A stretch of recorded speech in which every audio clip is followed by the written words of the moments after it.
Na hora que uma pessoa falar que a gente defende ideologia de gênero, pergunta para ele o que é ideologia de gênero. O Lula nunca defendeu aborto. Eu nunca defendi e não vou defender aborto. DF Democrático. E é isso, esse é o quadro DF Democrático. Eu sou Vinícius Borba, jornalista aqui do Distrito Federal, e venho trazendo um debate sobre o processo eleitoral que está em curso no Distrito Federal e também sobre a perspectiva de democracia com algumas personalidades que estão construindo esse trabalho na nossa cidade. Trago nesse momento especial esse querido parlamentar que tem uma história com o Distrito Federal, com a classe trabalhadora. Ele é o Chico Vigilante. Chico, obrigado por ter aceitado o nosso convite. Tá aqui com a gente mais uma vez.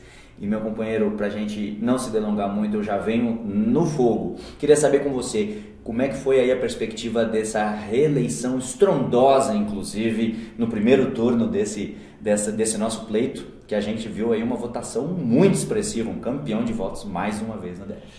Eu fui o segundo deputado mais votado, consegui 43.854 votos. Uma votação que me traz muito mais responsabilidade, me deu muita alegria e demonstra de que a esquerda aqui no Distrito Federal está viva, de que quando você leva a mensagem correta as pessoas compreendem. Vou continuar o trabalho que eu sempre tenho feito desde quando eu entrei para o movimento sindical, nessa luta em defesa dos trabalhadores e das trabalhadoras de Brasília. Que legal, Chico. E houve um aumento, inclusive, mais uma cadeira, inclusive, veio aí junto para o Partido dos Trabalhadores, que estava com 2 parlamentares. Agora São Gabriel Magno foi eleito, assim como também Ricardo Vale, e com você. Como é que você está observando também a continuidade nesse segundo turno? A gente sabe que está um pleito acirradíssimo, Jair Bolsonaro fazendo todo tipo de desespero para levantar a votação, enquanto Lula teve a maior votação da história dele também, né? Como é que você está vendo esse segundo turno? O que me deixa triste é que eles voltam com toda aquela velha discussão de costumes. Eu estava dando uma olhada, essa história que eles trazem aí do aborto. O aborto está no Código Criminal do Império de 1830. Em 1940 foi resolvida a questão da legalização do aborto no Brasil.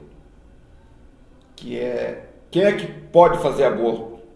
A mulher que seja constatado medicamente, o médico comprovou que ela corre risco de vida, ela pode fazer aborto.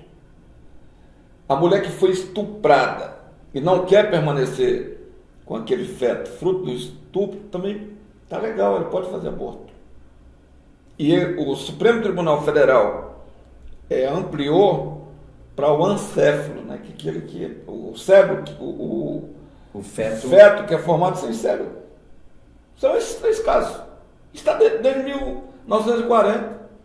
E fica agora alguns pastores que não têm o que falar para as ovelhas, que não estão preocupados com 33 milhões de pessoas que estão passando fome, que não estão preocupados com mães de família. Muitas vezes uma mãe tem 6, 8, 10 filhos, está na fila do osso, com um cachorro, disputando um osso com um cachorro, para levar para fazer um caldo para o filho. Eles preferem, em vez de discutir isso daí, como é que nós vamos colocar comida no prato dessas pessoas, como é que a gente vai dar assistência médica hospitalar efetivamente às pessoas que estão precisando, como é que vai fazer o atendimento dos menores de rua que estão na rua se prostituindo e se drogando, em vez de discutirem para que a gente, junto conosco, para que a gente apresente solução para isso, fica discutindo um aborto imaginário. Só que aí entra um dado mais estarrecedor, que é 39 mil mulheres estão morrendo de aborto mal feito. E ao invés de fazer uma discussão séria, correta a respeito disso, fica dizendo que o Lula defende aborto. O Lula nunca defendeu aborto. O Lula hoje é pai de bisnetos. Eu sou cristão, católico, batizado na Igreja Católica. Eu nunca defendi, não vou defender aborto. E fica esse bando de canalha fazendo essa discussão em vez de discutir efetivamente o que interessa para a nossa população, que é a geração de emprego, a violência sobre as mulheres. Nunca se matou tanto e se judiou como faz hoje com as mulheres, especialmente com as mulheres negras, porque são elas que estão na favela. Tanto é essa discussão que a gente tem que puxar e tem que trazer. Outra coisa, a questão da ideologia de gênero. Vinícius, na hora que uma pessoa falar que a gente defende ideologia de gênero, pergunta para ele o que é ideologia de gênero. Não existe esse conceito. Não existe, cara, isso não existe. E ao mesmo tempo... Ele não sabe o que é porque não existe. É isso. E ao mesmo tempo também... É a mesma história que pegaram quando para derrotar o Haddad, pegaram a tal da, desculpa a expressão, da mamadeira de piroca. Bizarro. Dizia que a gente estava defendendo o tal do kit gay. Para crianças. Isso não existe. E aí ficam defendendo que a gente defende, dizendo que a gente defende casamento de homossexual. Na verdade, isso é outro problema resolvido pelo Supremo. Por quê? Porque o gay existe. Tanto homem como mulheres, gay existe. Casados. Sempre existiram. Tiveram relações. Sempre existiram. O que acontecia? Eles se juntavam, constituíam o lar deles. Depois, quando um morria, a família corria para tomar os bens daquele que tinha construído junto. Não é? O que o Supremo disse? Se eles constituíram lá, se eles construíram uma vida junto, os bens é de quem ficou, não é da família. Portanto, foi isso que o Supremo resolveu. Aí fico dizendo que a gente defende casamento homoafetivo, e isso não é problema político, isso não é problema do PT, isso não é problema do governo Lula, isso é problema do Supremo que já resolveu. É isso mesmo. Essas pessoas que pregam esse tipo de coisa, eu fico pensando cá comigo, qual é o cristianismo que eles praticam? Não é? Cadê o amor ao próximo? Não é? Né? Porque o que o Cristo disse, amai-vos ao próximo como a si mesmo. O Cristo, quando disse para a gente amar o próximo como a mim mesmo, ele não disse se o próximo era gay ou não. Ele não perguntou se não faz acepção de pessoas. Ele não perguntou se o próximo era negro ou negra.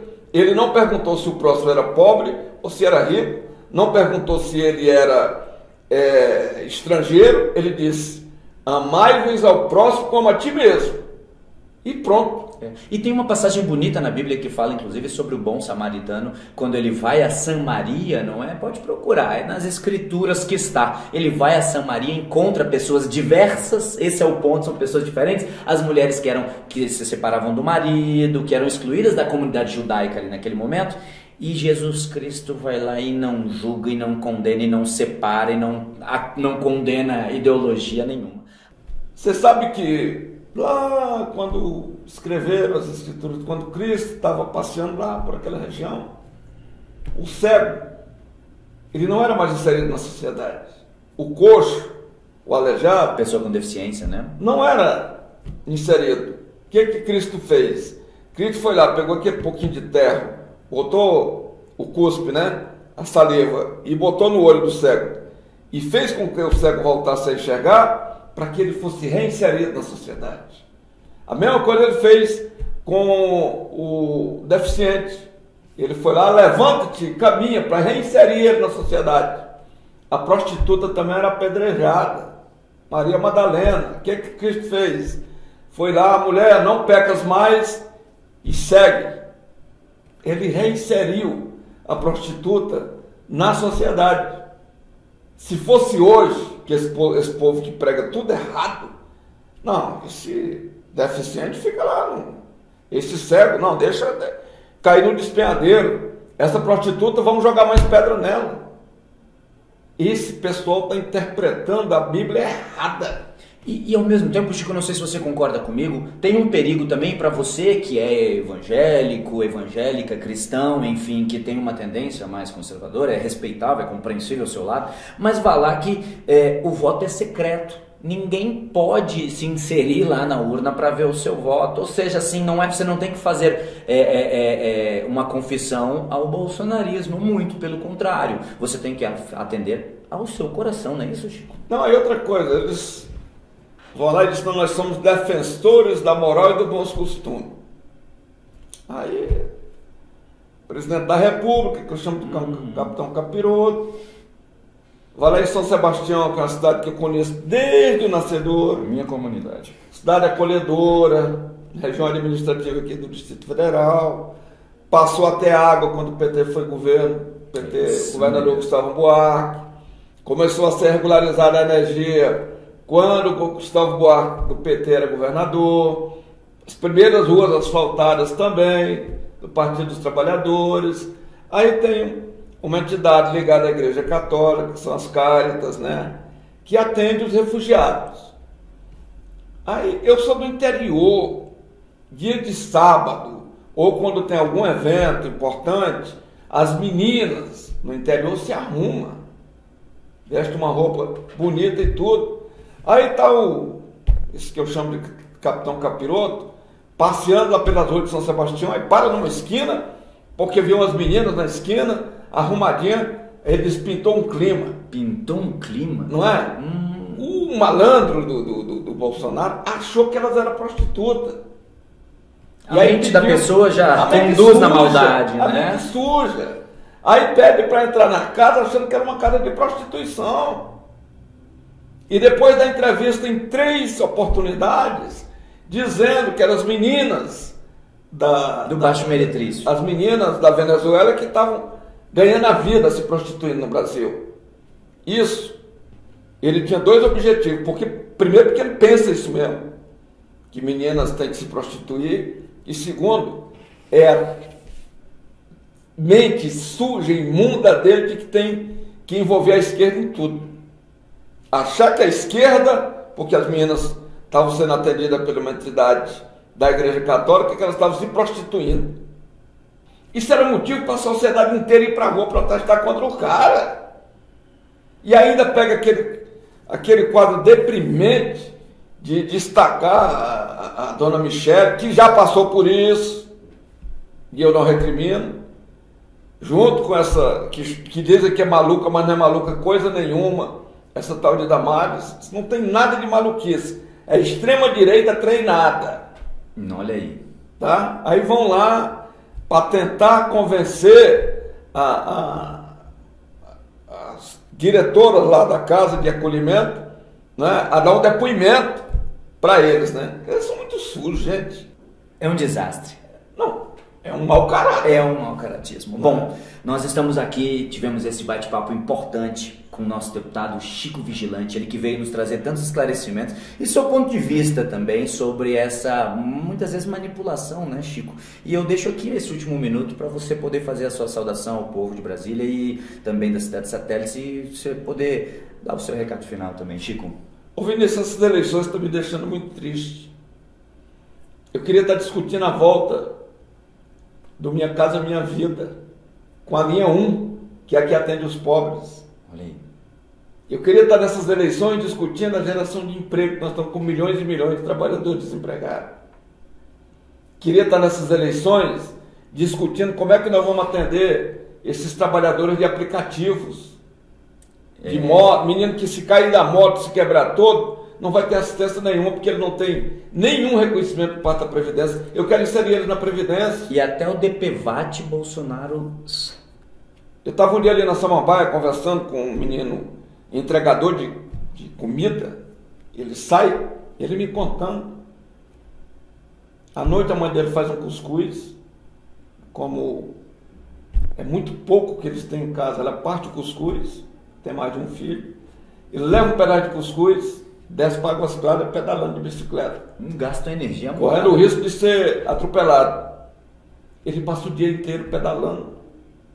Ele volta para casa, ele chega em casa 1 da madrugada, ele saiu de manhã cedo de Samambaia, volta novamente 1 da madrugada, para ganhar R$50. E ele me dizia que não tem coisa mais doída do que você estar pedalando, entregando comida, sentindo o cheiro da comida, que você não tem onde comer. Portanto, eu não quero esse país. E é essa a realidade que eu quero discutir, e é por isso que eu quero eleger o Lula. Dia 30, 13, a gente vai mudar novamente essa realidade. Muito obrigado pelo convite de estar aqui. Estivemos com Chico Vigilante, você que está aí no DF Democrático. Eu sou Vinícius Borba, jornalista dessa cidade, e estou dialogando com diferentes personalidades da cidade para a gente debater um pouco mais sobre a democracia no Distrito Federal e no Brasil. Vem com a gente, acompanhe você também e compartilhe essa transmissão.